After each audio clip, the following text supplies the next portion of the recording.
السلام عليكم ورحمة الله وبركاته. بسم الله الرحمن الرحيم. الحمد لله الذي هدانا لهذا وما كنا لنهتدي لولا أن هدانا الله. حمدا كثيرا طيبا مباركا فيه. الحمد لله عدد خلقه ورضا نفسه وزنة عرشه ومداد كلماته. اللهم صل وسلم على عبدك ونورك إمام المتقين سيد المرسلين شفيع المذنبين سندنا مولانا محمد النبي الأمي الأمين وعلى آله وأصحابه وأنصاره وأتباعه أجمعين. لا أسألكم عليه أجرا إن أجري إلا على رب العالمين. اللهم وفقني لبيان ما يحتاج الحاضرون إليه وما يصلح أحوالهم. إلهي أنت مقصودنا ورضاك مطلوبنا، فأعطنا كلنا محبتك ومعرفتك.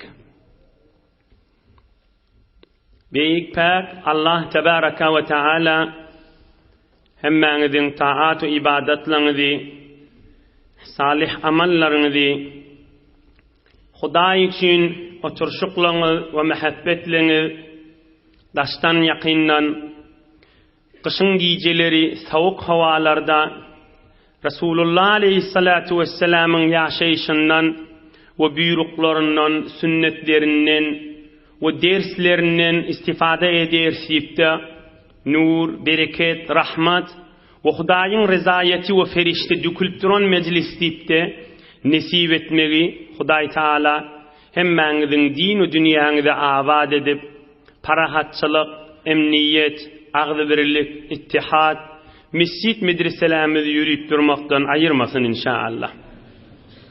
Huday Teala öylerde erheley doğan kardeş oğulgil enatan arasında komşu hemsaya yaşlı yaşlıların arasında da ulfet, muhabbet, ağzı birlik yürüyüsün inşallah. Mümin Müslüman doğallah. Bu gecede Huday köklüdüğünden Taif şehrinin bir yek Hazreti Urva geçen hafta Müslüman bolşi ve bir gecede oğlunun Müslüman bolşi ve Taif'ten bir neçe adam Resulullah'ın mübarek huzuruna barşı hizmetine de yetirir. Yönü içinde bir muhimrak meseleler, muhimrak bir alımlar, bir faydalar olansan şu hatta yetip azanrak Resulullah'ın yaşayışından aysak da bir muhimrak dersleri inşallah hizmetine de yetirir. Deslap kısı geçen hafta vaade veriptik. Dersten Hazreti Urvan dersinden qallı 2 haftayı ders deyip ahırkı bir dersini hizmetine de yetirip o hem Resulullah Aleyhissalatu Vesselam'ın gurrunu alkı dersi mübarek siran eydini.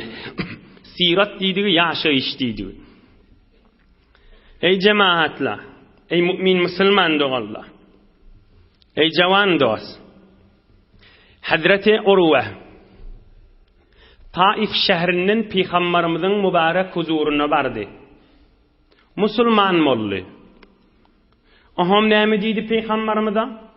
Men gidecek ovamızı Müslüman edecek deydi. Şu tadı bir ulukan bir gurrun ma ne meşo? Aya Hazreti Urva Müslüman olupdur. Bir heftedir, 5-6 gündür ya kan ya az Peygamberimizin yanına bolupdur. Näme güýmenendir şu Peygamberimizin yanına? Näme güýmenendir? Gije uni tesfis ana batırandırmı? Qat'an ujra dal. Peygamberimizin yanına gelenden günni bir sahaban öýünde mihman bolup ondan ona aýlanyp dolanıp Vaxtını geçirendirmi? Qat'an o cürede değil. Näme diýip? Urwa diýen adam Peygamberimizin mübarek huzuruna musulman bolupdyr. Belli weliye az wagtda kan ilm ýygnapdyr. Az wagtda alim bolupdyr. Alim bolmadyk bolsa, özüne gerek ilmini öwrenmedik bolsa, nähili aýtmaly Peygamberimize men gitjek owamyny musulman etjek diýmeli. Bir adam hiç bir ilmi yok bolsa, bilimi yok bolsa, ýöne musulman boldum hawa, bolýarynda men owamy gidip musulman etjek diýip ilimsizlikden barıp bilermi? Millet ondan rahat sorar, "Op sen İslam diýip aýtýaň näme diýer? Hudaý diýeniň näme diýer? Peýgamber diýeniň näme diýer? Dehret näme bolýar? İstinja näme bolýar? Gusul näme bolýar? Zekat näme bolýar? Namaz näme bolýar?" Şolaň hemmesine cevap vermeni amadegisi badır aydiyendir men ovamdı gidip musulman etjek diye. Ine deslapki ve geçenki dersten ahirki ders. Şiice deslap aydylyp duran görürüňiz. O da näme? Ilmimizi artdyraýlyň burama. Hazreti Urwa näçe gün galandyr Peygamberimiziň ýanynda? Bolsa 4-5 gün galandyr. Ohum öwrülendir taifa musulman etjek diýip. Ne kadar zatlar öwrenenler şol? Näme güýmenendir? Tesbih sanandyr. Bir namazyň döwreklerine gerek wagtyna. Nefil namaz okuyondur, az wagtyna. Öz insaf, öz akıl, imanıňyz bilen aýdyň Urwa näme güýmenendir? Belli da, biri Kur'an-ı Kerim öwrenendir, ýetişdiginden biri de ilmini artdyrandyr. Ta inki owasyna barıp halk zat soranna jogapky bolar ýaly. Mahdum Ulîşan aýdýa, bete gowy aýdypdyr Mahdum Ulîşan. Awwal al-madini eylegil hasıl. Canına yetişmeyi acal mahasıl. Şeriat azalıp din bolup atıl, alimler kim bolup kitap tapmaz senni. Şeriat azalıp din bolup atıl, alimler kim bolup kitap tapmaz sen. Bir wagt ahun molla yok bolup bir neçe yurtlar özden, gaýran özden näme ýagdaýlary bar? Ilimli çoňyr ýürüdip duran hüjreler barmy? Bir zamanlarda ilim çeşmelerimmişdik. Bir zamanlarda pirler, evliyalar, ulamalar dürüyanmıştık şu yurtlardan. Şeriat azalıp din bolup atılyan ta'tillidir Arabi kelime. Bir wagt şeriat azalıp da şeriat din ta'til bolup da alimler kim bolup kitap tapmasdan näme öwrenjegiň bilmäni, näme okuýjagyň bilmäni, titrep ölüdiriň hukmyny bilmäni galama diýipdir. Ilm dinimizi artdyraýlyň. Ey hacı däde, ey karment, ey ferhengi dogan, ey jawan, ey karger, ey kasep, ey her işte bolýan doganjygymyz. Ilm diniň bir sahilsiz derýadygyny bir görden alyň. Şu bir içine girik galyň, bir näme digini görden alyň. Bir zady taşyndan görüp galmak, ha bijiremişdik diýmek bir zatdyr, içine girmek başga bir zatdyr. Bir görüň dehretin öz görüňinde bir dünýä görüňma. Bir arastalyk gusuldan çürüň bir derýa görüňler bar. Kur'an-ı Kerimde we Resulullah'ın sözünde we İmam Azam Ebu Hanifa'nın hukmlarynyň içinde adam akly çatman heyran galyp bir din, pak din, Hudaýyň iýberini bolmasy boljak däldigini bir görden galyň. Dehretden, gusullan, namazdan, zakatdan özümilki görmeli, terbiyet bermeli çağalamydy. Aradan meselelerinden. Başga näme mesele? Ahlak meselelerden. Sabr, şükür, kanaat, oğul gıydımızı ve özümüz terbiyet vermeli. Alım daşılap. Halkın zindigiyetini gözlemeni, öz zindigiyini imanın içinde alıp gitmek, öz öyüngde öz doğanın arınlaşın içinde, yaşayışın içinde, ne forum gurrun edip, ne forum mehabbet, ne forum berhord, ne forum kaharları yatırmak, ne forum füzülükte yaşamak ilmi. Enatan beraberine, oğul gıydın beraberine. Näme diýip bir adam öýlenipdir, ulukhan adam bolupdyr, 40-50 barıpdyr. Häzir de bilenak doganyň hakyny iýmelligi, bir kanaat etmeligi. Hak iýen öýdi, yine de kaykarıp men kepleşmeyen nip, näme dip, ilmi yok. Din terbiyeti yok. Şayet ulukon camiede bir tahsilkarda adam varsın. Hem bir adı gören adam. Ama ulum-i diniden içi boş aslında ilm dini yok.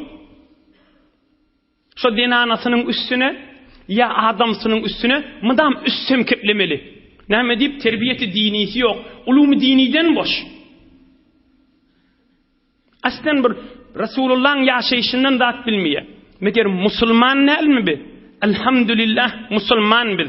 Müslüman yani Resulullah'ın ahlakından haberli, bilimli olmalı. Resulullah'ın ne yapalım şükürlüğü, sabırlığı, zindigideki muhabbeti. İnemid Hazreti Ayşe aytiye, erti bilen turamda bilyen neten havan hoş mu nahoşduğunu. Bir adam öz zinanasının yağdığını, erinin yağdığını bilye da, sen havan nahoş olsa sen havan aşak bolyandirin menniye. Eğer şeyler zinanasını etmek bolyan olsa, havasını açmalı bolyan olsa, zinanan da ne kadar vazifesi olur adamsının havasını hoş etmeye açmana. Zol cidelleşip, zol özüne göre olacak bolup, ne kadar zindigiler iyirak alıp barya, ne kadar zindigilerde yönü cidel bilen 10 yıl, 15 yıl geçirilip barya, hadir de şoň menen baryalar. Näme di? Ulum-i diniden bir Hudaý peýgamber näme aýdýar, bir din ilminin füýjülüğün pakir hadir de haberi yok. Ba elhamdülillah 4-5 yıl veri, 3 yıl verdi beter elhamdülillah. Kan bir bazı neşest adamla, karmend adamla, bir ferhengi doğullardan, ya mesela jowan oğullar öz medresemizde görýär. Bindirden ta jergilana varyança ulum-i dini mollalan okuyan kitaplarını ders alıp durlar. Ay berekallah. Tüz gayratlı adam şu zamanda. Ebu Hanife'nin ilmin ders alıp mollada hefçede bir jeg yiyece ya iki yiyece gelip duha. Tanrı'nın bunu dardan köp diye köndüle. Heftede 2 gece 3 gece olup alim olup barıya. Ulum dinin nämedigini aytıp barıya. Kıymeti hemyan ve kise az-zarast. Hazreti Mevlana aytiye. Kıymeti hemyan ve kise az-zarast. Kise halta hasan erzeşi var, içinin kızılı oldu. Bizezer hemyan ve kise abtarast. Kisansının kızılı olmasa, kisana odallarının peydası yok. Eginmaş bilen, yüzüvöz bilen, adam hiç vakt erzeşi kalıp vermez. İçindeki altın, o da ulum-i dini ve Allah'ın tanımaktır. Hudayı ve Hudayın şeriatını tanımaktır. İnhe, Hazreti Urva'dan bir kıska almalı ders. Bunu 10 nagiğada koymalı vurrun eddel. Yani heyfke fırsat yok, vakt yok. Pek Allah köklete inniki vaktlarda ilm dini varada hizmetine de yetirir inşallah. Bir peygamberin mübarek sözünü okuyup üstünden geçeyim. İnhe Muhammed peygamberin aydan kepş aleyhissalatu vesselam. Ma min abdin yagdu fi talabil ilmi makhafata en yamuta jahilan ev fi ihya'i sünnet makhafata en tedris illa kana kal gazi ar-rabih fi sabilillah.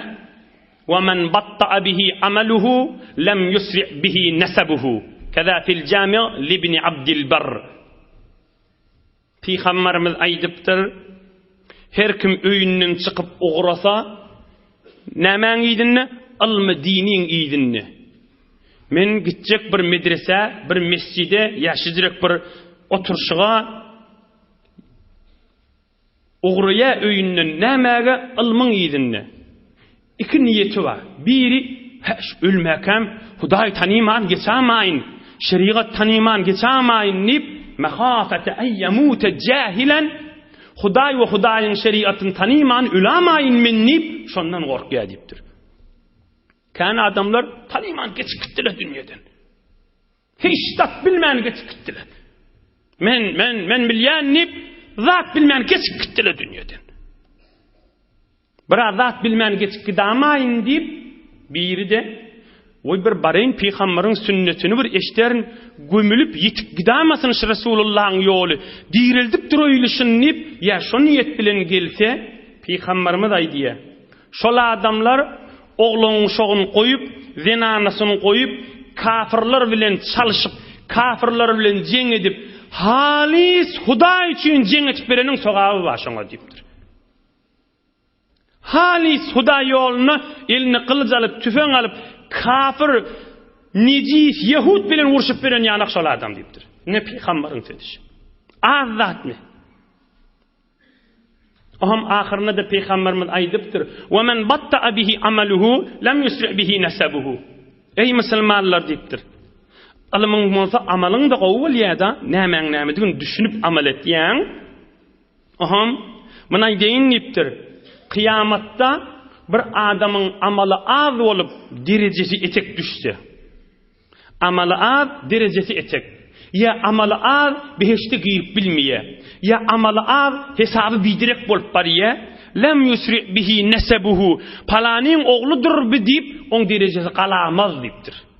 Palanin oğulguydu doğanlarınaşıdır bi deyip onu hesabını yengil edilamaz deyiptir. Alım amalın olsun deyiptir. Merde iman, merde amal bolmaly diýipdir Peygamberimiz. Falan taýfadan, falanylardan bolanyň menen öwrek çekilmez diýipdir. Şumalkan toýlary biz falanylardan närsip başga tutýarlar-da. Her näme bernameler bolsa, biz falanylardan halkdan gaýry tutmaly. Kıyamatda ojra falanylyk gurrun ýok diýipdir. Inhe iman gurrun. Gelýär Resulullah aleyhissalatu vesselam'yň şirin ýaşaýyşyna Hazreti Urwa az wagtda ilm murady bilen taife bardy, olar şehit boldy. Adam çykyp duka wurdylar. Falamma qutila Urwa qala ibnuhu wa ibnu akhihi li ahli at-Taif la nujami'ukum ala shay'in abada. Urwany şehit etdiler. Ogly, Hazreti Urwan ogly we doğonyň ogly iki nefer ey Taif ahli näme bilen dädemiz öldürdüňiz bija diýipdirler. Biz inni klap siz bilen bir bolmaýasyp Peygamberimize gaşyn Medine-i Munawwara gaşyn ograpdyr. Urwan ogly we doğonyň ogly iki nefer bol. Thumma lahiqa bi Rasulillah sallallahu aleyhi ve sellem ve aslama. Barakallah. Tüs qawadamyň ýyly gowy bolmaly. Oham Peygamberimizin ýanyna baryp musulman bolupdyrlar. Aham aydypdyrlar, "Netawallallaha taala ve rasuluhu sallallahu aleyhi ve sellem." Biz Allah'ni ve Allah'ın Resulüni dost tutun ýasypdyrlar. Tüs iş bitirmänler maýşylar, beter iş bitiripdirler. Mahdumul İhsan qysgaja awadan aýdýar. Ştada bir ulukon bir dersler we ihlas bilen kulak asyň, başgalar da eşitdir. Mahdumul İhsan awadan aýdýar. Altynyň suwy bilen ýazyp goýmady. Ogul gyzymyzdan çürem we özümizden çürem. Kepläp duran özünden çürem we eşitip berilerde özünden çürem. Näme diýär Mahdumul İhsan? Ýaxşy ogullan rahmat arıgy akar, lanet kardy ogul dogdy dogmady. Ýaxşy ogullan rahmat arıgy akar. Gowogluň bolsa, mydam ýyliňden sogap barp durar diýipdir. Lanet kardy ogul dogdy dogmady. Lanet kardy oglan dogdy dogmady. Lanet kardy ogul bolandan soňra dogunna näme, dogmanna näme diýipdir. O jürek ewlat, o jürek gyz, o jürek ogul bolanna näme, bolmanna näme diýipdir. Nagatyka awadan aýdýar Mahdumul İhsan. Ýaxşy ogullan rahmat arıgy akar, lanet kardy ogluň dogdy dogmady. Bolly bolmady. Ustadymyz Jabbbar ahun takdir Allah Taala hifz etsin. Ol bir gowy gurrun aýdýar. Bir adam dünýeden geçse ýydyny galany, zenanasy, ogulgydy, äri her kim bolsun. Üç tüýsli bolýandyr diýär.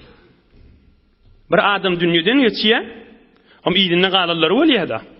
Waraseleri, miras alýarlar. Üç tüýsliler diýär. Biri in gawsi. İmma sabiq. Sabiq. İmma sabiq ve imma lahiq ve imma mahiq. Üç tane var. Bir adam dünýeden geçse, şoň galanlary ya sabiqdir. Yani näme? Yani dädesinden gowy bolýardy.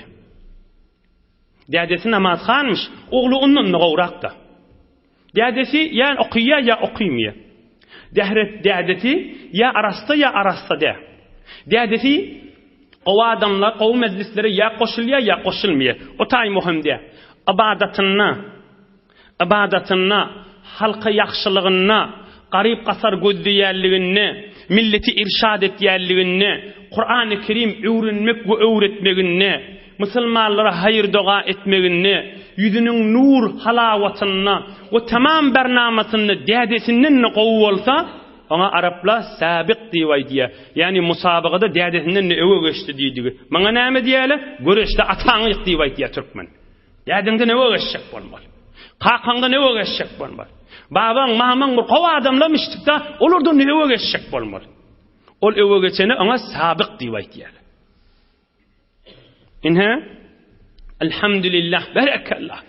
Bir tawar jawan oglanlar gözden dädesi ya dünýeden geçipdir ya ba. Dädesinden ne daýaw, garip qasar gözlemede, malynyň zakatyny çykarmada, mescid medreselere gelmedi. Mudam dädesine dua edýärdi, men enatama da dua etmeliydi. Mudam namazyna Hudaýyň huzuruna duqa, Allahumma gfirli we li walidayya we li ustadiyya. Hudaýa men günämi geç, we li walidayya enatamyň da günäsini geç dip Allahdan diläpdi. Allahumma gfirli we li walidayya. Hudaýa men günämi geç, we enatamyň da günäsini geç dip Allahdan diläpdi. İmanly adamşy. Sabiqşy. Dädesinden öwe geçen adamşy. Barakallah. Tüs yaxşı oğulların rahmat arığı akar diýen adamşy. Tüs rahmat arığı akıp duran adam. Özünün de ruhunu hoş ediýär, ötüllüň de ruhunu hoş ediýän adam be. İkilencis kim? Lahiq. Evvelki sabiq, ikilenci lahiq. O kim? Dädesi bir gowy adammış. Ejesi, kakasy, babasy gowy adammış. Bir lahiq şu dädesi çaba. Onun etekde, onun gowa bolup başarmandyr. Ýöne şondan etekde dädi. Bir de gowy. Bir de dädesiniň ojagyny köretmendir. Ejesi babasynyň mamasynyň ojagyny köretmendir. Harama bulamandyr. Bir de arasta dädesi gowa adam, ejesi mamasy babasy gowa adam.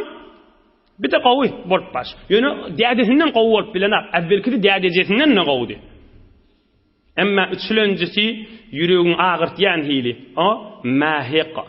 Yani dädesi gowy adam, dädesi odol mescid, medrese, hücre, molla, garip, qasar gözleyen adam. Oğlanlar gyýlar malrat eline düşüpdir. Eger. Garip qasar gözlemellerden. Din bärini gözlemellerden. Maňa näme diýär Araplar? Mahiq diýär. Yani näme? Yani ojagyny köreden, ýygyny zaýlan, zulüm bi etýär, haram bi ýa içýär. Yoldaş bahmın qafa. Dädesiniň wagtyna ömrüni öýüne wurtelek adam ýyp çykmandyr. Dädesiniň wagtyna öýüne mudam hayır doga barmyşdyk. Dädesiniň wagtyna mudam hayır dogalar öýüne ýürüýärmişdik. Dädesi, babasy, kakasy, mamasy baqa mudam öýü perişteli, nur, halawat, bereket, Hudaýyň rahmaty dökülýänmişdik. Däde ya şu eje ya kaka baba da gitti, şo durşuna bereket de gitti. Bir mahiq. Bir ojagyny köreden. Hiç kime yaxşılık getirmellerden, hiç kime qowluk getirmellerden, hiç kimin elinden tutmallardan, hiç kimi irşad etmellerden, hiç kime Kur'an, din, iman, qowluk, güler yüzlülük zat öğretmellerden. Binäme lanetkar diye oğlun dogdy dogmady diýeni maktun bolýan. Hem özümizden çürim, hem oğlanyň şoňa terbiýet bermeden çürim, Hazreti Urwan oğlundan almaly ders. Hazreti Urwa dädesini öldüripdirle. Dädem hak yol, ajab gurjunlar aýtdy. Men imana girjek dip Medine-i Munawwara uğrapdyr. Barakallah. Tüs yaxşı oğulsa.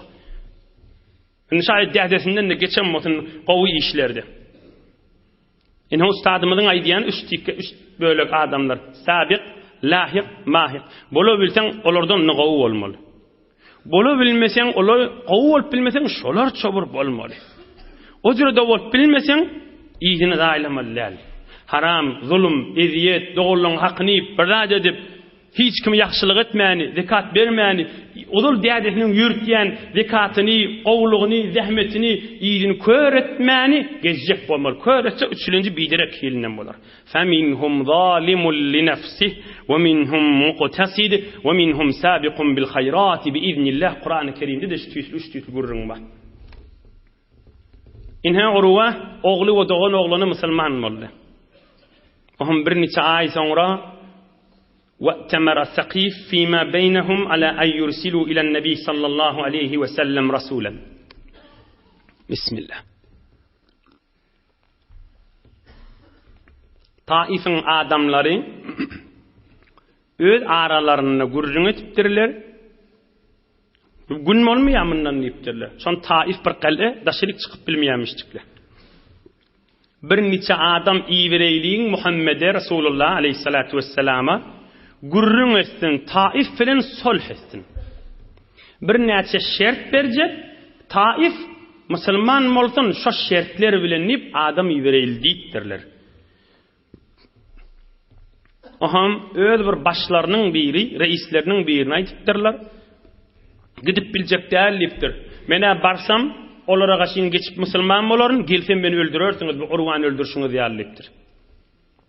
Kan raga adam edin gideýliň diýipdirler. Aham bular saylap 6 nefer etipdirler. Bir rivayette 6'dan nekan 10 nefer edip Peygamberimize gaşyn Medine-i Munawwara gaşyn Taif'ten ogradypdyrlar. Inhe kan adam molip Medine-i Munawwara'nın goloyuna düşüpdirler. Bula kiminni? Ol Urwany öldüren oba Taif şäheriniň adamlary. Medine-i Munawwara'nın goloyuna düşellerini görseler çaşgyn diýeler gelip be, otlap be. Oham bular diýipdirler, şo çofandan, diye çofandan Faraýlyň diýeler kiminki we Muhammed'in habaryny alar aleyhissalatu vesselam. Hasan marp bolýa, näjere barp bolýa gurrunmy wadan aýdar diýipdirler. Ýakyrlapdyrlar, görseler Mughira ibn Şu'be. Mughira diýen adam ahun modly gow bilýändir kitaplarda. Hadis kitaplarda, halal haram fiqh kitaplarda qat adkan gelýän modly okuyan kitabynda. Hazreti Mughira ibn Şu'be varmış diýiler wagtdyran. Bir 30 ýaşa ýetmedik bir jowan oglan bir Mughira'nın asliyeti Taif'tan ha bir de. Hey were jeňe were ökde were daýaw heykellagly olmuşdy. Görsele Mughira öz obadaşlary salamlaşypdyrlar, sataşypdyrlar. Emma Mughira bir adetdir. Felemma ra'ahum sallama aleyhim ve teraka ar-rikaba indahum ve kharaca yashtaddu yubashshiru an-nabiy sallallahu aleyhi ve sellem. Bule bilen görse öz obadaşlary Taif'tan gelipdirler. Ahwal porsi edaqana iman üçün gelillerini bir az wagt gurrun edip bile bilen yortup Medine'ye gaşyn giripdir. Näme dip? Peygamberimize bu işlejek da bir hoş habar var dip. Şo bile bilen çapyp yortup baryaqa ýöwünden kim çyksa gawy? Madam gowlukda ewde, madam ýakşylykda ewde, madam her kim bir gowy işetsek bolsa görsele önçek edip goýupdyr. Bir qarip bir qarr denany varmış. Şoň işlerini birini Hazreti Ömer barp edeýin nite, görsen nahar bişirigli, öý sübürigli. Başga bir zeýif adamlaryň zatlaryny elteýin nite, görsen hemme zatlar teýýar. Madam halkyň işine hemme kişi ewde bolan, ewünden Hazreti Abu Bekr Siddiq çykypdyr. Hey, dur Mughira gaty bar ýaňda diýipdir. Onna aýdypdyr, Taif'in adamlary geldi diýipdir. Resulullah gaşyn bar ýere, şonu bu işlemana bar ýanlypdyr. Hazreti Abu Bekr Siddiq radıyallahu anh madam ewde da hemme kişiden mun iýa galyp barşyny görüp ey Mughira diýipdir. Aqsamtu billahi ta'ala aleyka la tasbiqni ila Rasulillah sallallahu aleyhi ve sellem bi haberihim hatta ana akuna ukhbiruhu. وكان رسول الله صلى الله عليه وسلم قد ذكرهم ببعض الذكر فأبشره بقدومهم. Abu Bekr Siddiq Mughira'dan iltimas etipdir. Huda için senin isteyen nipdir. İcaze ver, min mak Resulullah bu işlayin nadipdir. Min Awwalin men aydanım qowwary ýanipdir. Şon sırdaş gurrun deşida Ebu Bekir Siddiq Resulullah'ın men ýanymda wagt agdaýady taifin adamlaryny nipdir. Men mar aýsam gowwaljak dipdir. Ya Resulullah, bu kadar agdaýadyň gelli adamlar diýsem gowwaljak dipdir. Mughira ejada dipdir. Awvel sen ay, oha men mar kamil gurrunlaryny aýdaryn nipdir. Aham Hazret Ebu Bekir Siddiq awvel giyipdir. Şoň adyna näme diýjek? Şoň adyna hasadat dip bolarmy, bahilçilik dip? Näme dip oňa aýtdyrmaya öz aýdy? Yok, maňa adyna hasadat diýilmeýär. Maňa adyna näme diýilýär? Himmet diýilýär. Maňa adyna gaýrat diýilýär. Maňa adyna fastabiqul hayrat badyr Qur'an-ı Kerimde. Gowy işde halkdan öwgeşek bolmaly. Şuma hal gözden dünyada her kim biri-birinin öwgeşek bolýar-da, öýünne, perdesinne, haly düşegünne, maşinna, motoruna, tükänine, her kim başga kişiler öwgeşek bolýar-da, Hudaý Taala aýdýar, fastabiqul hayrat, iman, sogap, ameli salihde halkdan öwgeşek bolun diýär. Hazret Ebu Bekir Siddiq şonu öwgeşek bolýarmyşdy. Amma bahilçilik diýilmeýär. Bahilçilik diýenleri içi garalykdan turýan zat. Emma gayrat diýen zatlar için nurundan turýan zat. Bahilçilik diýenler tarafy bererçekde begenýän. Emma gayrat halkdan gowulasyn gelýär, halka bererçekde begenmeýän. Maňa adyna gowy işde musabaga diýip aýtýarlar.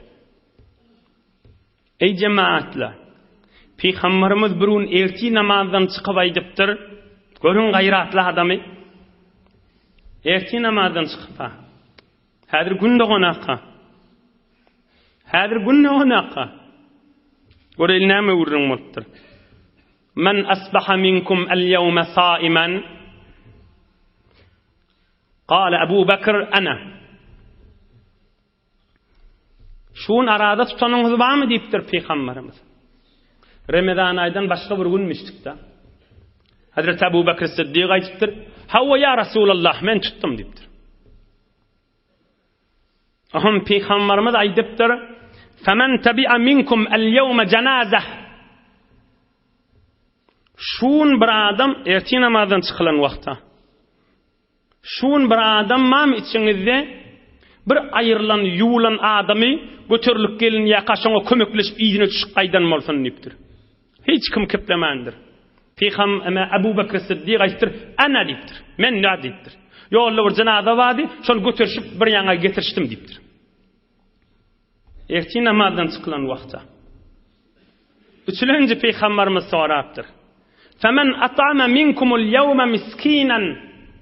Şun sadaka vereniňiz barmy diýipdir. Sadaka bermäni wagt ýok ahim häzir. Hazret Ömer aýdypdyr, "Ya Rasulullah, inni sadaka beramasak häzir wagt ýok" diýipdir. Hazret Ebu Bekir Siddiq aýdypdyr, "Men elimde bir döwüm çörek batdy" diýipdir. "Öňümde bir oglan çykdy, şoňa berdim" diýipdir. "Sadaka da berdim" diýipdir şun. Peygamberimiz aýdypdyr, "Faman aada minkumul yawma maridan." Şun meriz soranyňyz barmy diýipdir. Erti namazdan çykylan wagtda. Hazret Ömer aýdypdyr, "Haçan soraýlypdyr? Wagt ýok, inni soramasak" diýipdir. Hazret Ebu Bekir Siddiq aýdypdyr, "Bilýänipdir bir meriz bar, öten akşam yatan nädir diýip ýolda gelýärkam, şonu sorak gaýtdym" diýipdir. "Ay barakallah. Ýolda merizde sorak gaýtdym" diýipdir. "Ýolda merizde sorak gaýtdym" diýipdir. Bu mahal qiyaly gafy ýokdur, diýwar ýokdur öňkü zamanda. Bu mahal aýt gullerde barjak bolsaň öz iş, gafyň kakmaly, odal habar bermeli. Odal açyklykdyr, barıpdyr da. Ýolda gelýärkam, bir meride soradım diýipdir. Öten akşam yatan nädir, namaza bar, makam şuna bir Allah kuwat bereýin diýdim diýipdir. Peygamberimiz aýdypdyr, "Majtama'na fi imra'in illa dakhalal jannah." Rawahu Muslim. Bıqılıklı bir adamla bolsa, bihasat cennete girer diýipdir. Ba ahlaklı, bi imanlı bir adamda bolsa, ol adam bihasat cenneti bolar diýipdir. Gönje giri berer diýipdir. Sahih Müslimde bar. Ine gowy işde öwetişmeli ýerler. Gowy işde öwetişek bolmaly. Ýürüň mudam gurup durmaly. Gowy işde halka ýakşylykda, halka gowluk getirmekde, hemme ýagdaýda gowy bolsam da, bi näme alamaty? Gayrat, iman, himmet. Ama dünyada musabaqa versen o bakilçilik bolýar. Gıybat, bakilçilik etip başyna tarapdan geçecek bolup başyna tarafy yamanlayan, tarafy kıymat etýän, gıybat etýän, töhmet etýän o gürrüňler kan. Emma imanna gowlukda musabaqa vermeli. Yanındaky dostuňdan, erhileyden, enataňdan, hemme kişiden geçecek bolmaly. Kur'an-ı Kerim okuýanyňyz kandyr bilýänsiňiz. Kur'an-ı Kerimde näme diýär? Sabiqu diýär. Sabiqu, musabaqa verin, halkdan eve geçecek bolun diýär. Sabiqu, musabaqadan gelýär. Sabiqu, hut Kur'an'da var. Musabaqa verin, iman, din, gowlukda, yaxşylykda, irşatda, hayır duada, garip kasar gözlemekde, mescit medrese gözlemekde, din izzatını kaldırmakta hemme kişiden eve geçecek bolun diye Hudaý Taala Kur'an-ı Kerim'de näçe yerde var. وَسَابِقُهُ إِلَى مَغْفِرَةٍ مِّن رَبِّكُمْ Kur'an-ı Kerim'de var. Musabaqa verin Hudaýyň magfiretine gaşyn diye. Her kim eve geçecek bolsun diye. İnha Hazrat Abu Bakr Siddiq aýdypdyr. İltimas edýän men aýdaýynna Rasulullah diýipdir.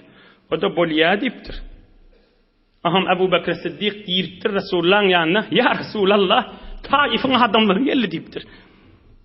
Rasulullah aleyhissalatu vesselam hoş bolupdyr.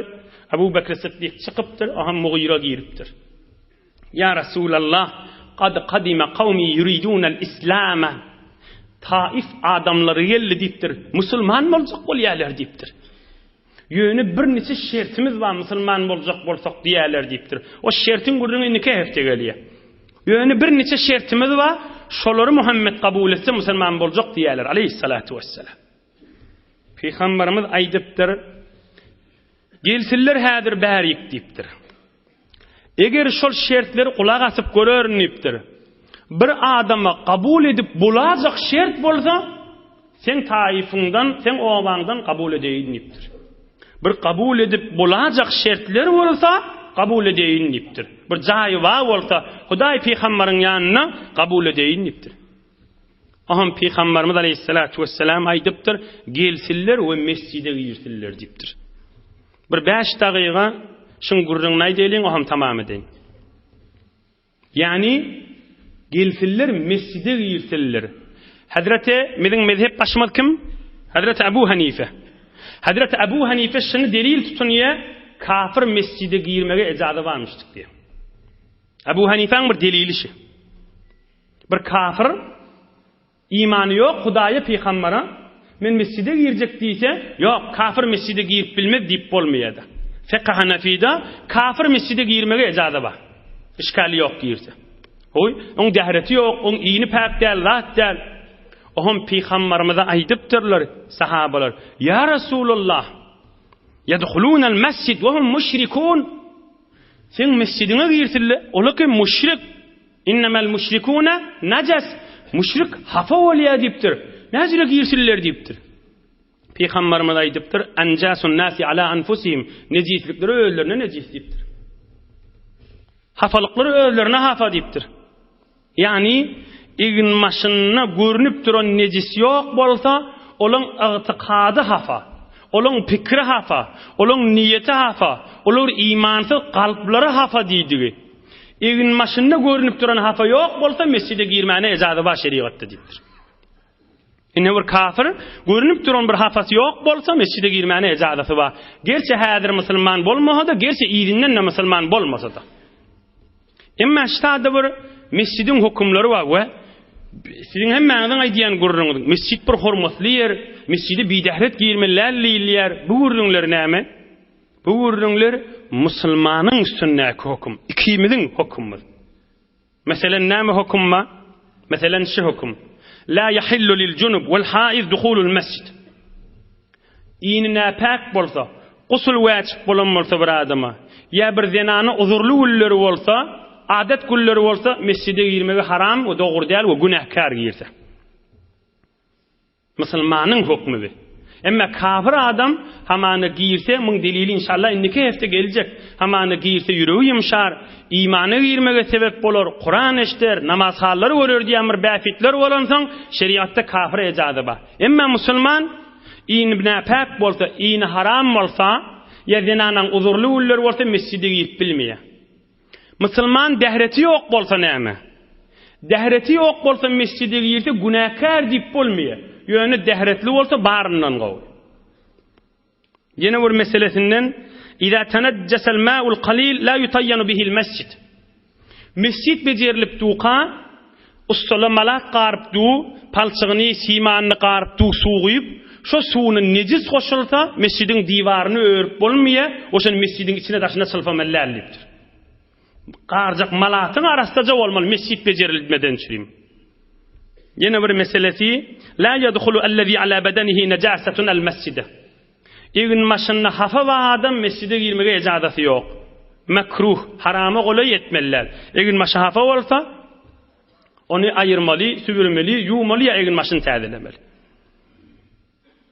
Mescidin divarına içinden daşından burnun suyunu, ağzın suyunu tükürüp bolmaya, zınıp bolmayal. Burnun suyu, ağzın suyunu mescidin divarına ve mescidin sütüllerine zınıp bolmayal, tükürüp bolmayal. وَلَوْ مَشَى فِي الطِّينِ كُرِهَ اَنْ يَمْسَحَهُ بِحَائِتِ الْمَسْجِدِ. Palçıklı yerden ovadamıştık ya şehirde de olsa ayağı palçık boluptur. Mescide geliyor, namaza geliyor.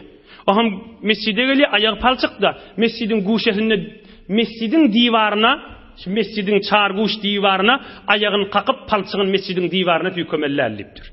Mescidin hormatını taklamalı. Eğer mescidin içine hoffaş olsa, kuş olsa, yukaddirul mescid la ba'sa birammihi. Mescidin içinde bir kuş olsa, o da mescidin için hafalacak bolsa, cayı bilen bile daşarıp çıkaramal. Namaz okuyarlar, mıdam gıyın olacak bolsa, yoksa Peygamberimiz aydıptır, akirrut tayr ala mekanatiha. Kuşun sizin öyünüzde, kuş cayı tutsa, zıngman, ayırman deyiptir. Ol bir kov berekettir, mihmanlar deyiptir. Ama mescidin içinde cayı tutan bolsa, mescidde mıdam hafalap duran bolsa, Raddül Muhtar ve Ad-Durrul Muhtar'da şuurun var, Fıkh Hanefi'de. Mescidin içine hafalacak bolsa, cayını ayırıp taşarda koyamal. Yerde cayı tutar, şu tadı öyle tutar. Onun günahı yok. Mescid arasında olmalı. Ve ahirki meselesi, yukrahun nevmu vel aklu fih li gayril mu'tekif qavglazı. Mescidde misafir olmasan, bir garibe olmasan, yöne keyfine mescidde yatmak, ve mescitte iyi biçmek, ıhtikaflı olmasan, ıhtikaf niyet bilen girmesen, mescitte iyi biçmek ve yatmak da mekruhtur. Yani haram-ı golaydır, etmeller, biedepçilik bolor deyiptir. Hop, ondan emi bir tovar sadakalı mescitlerde iyiliye ıhtikaf niyet bilen giri vermeliyip, o kulağın asın. Hususan ahun calla, mualla calla, Fıkh Hanefi, İman ve İslamiyet ve mescidin hormati halka doğru düşündürmeli ve açık aytmalı. O da näme görürün? İza arada en yefala yenbagi en yenviyel i'tikafa feyedhul fih ve yezkurullah Teala biqadri ma neva summa yefalu ma yasha. Kaza fi siraci. İtikaf niyet bilen oturuyorlar ve saçak yadakını iyi biçip başlayorlar. Mescid bir hormati ol ya ki. Mescid salon gazaxori değil ki. Mescid bir olaqan bir restoran ya kahvan guşeti ya bir bıcırdatlar der ki mescid namaz okuliyor. Mescid ibadet ediliyor. Mescid Kur'an okuliyor. Mescid zikrediliyor. Mescidde näme ediliyorluğu belli zat ki. O cay yok, zarur oluptu değil mi? Fıkh Hanefi'de var, icazə veriyen yeri var. O da näme etmeli? İtikaf niyet etmeli. O bir namaz okuymalı. Zikr etmeli. Bir tovar ibadetler etmeli, iyidinden saçak yazmalı. İyidinden ne iyinde gurrun hiç etmeliler. Döwrüň maşyny gülüşmeliler. Öýüňde bir saçan maşyny oturan ýal etmeliler. Edep bilen, hormat bilen, mescidin içinde otin, Ka'ban bir guşelerine, şobalarına oturulun, ýada salyp oturmaly. Emma görýän şu zatlar raýat bolmajak bolsa, onu şiddirek etmek işgali ýokdur diýip saçak ýadaşdyryp, mescidi bir hormaty edip, mescidin hormatyny musulmanlaryň gözünden gaçyrmak gaty bir biderek bir zatdyr. Mescidin azametini, namaz, ibadat, Kur'an okulayan yerde mescidin beyttir formatını gözden kaçırmak ve şu dire terbiye atkaf niyet bilen giramallar dip saçak yaptırmak doğru değil. Vahidina ila İbrahim ve İsmail en tahhira beytiye lit-taifina vel-qaimina vel-ruk'is sucud. Hudaý Taala Kur'an'da aytdy. İbrahim İsmail'e men niptir qatı boyullarına daqtım deyiptir. Ka'bany arasda saklamaly deyiptir. Doğru ol asıl manası bottan neydi? Ama bir manat hafaçılıktan neydi? Naharın hafalıkları, çay suğun hafalıkları, dükkan satan gurdunlar olup durmak bu gelişikli zat değildir. Yine bir de mescidin hükümlerinden molli ve ol anırdan gelen kafirler peygamberimizin zamanına Taif adamları giyri verin deyiptir. O da yürekleri yumşaryalı. Kur'an eşterler, iman eşterler. Belki imanı girmeye sebep bolsun deyip. Beherhal kafir mescide girse ecazatı var. Ama Müslüman yankıdatlar riayet etmeli. Mescidin hürmetinden çüreyim. Allah Teala kalpleri, öyleri nuru imandan dolu etsin inşallah.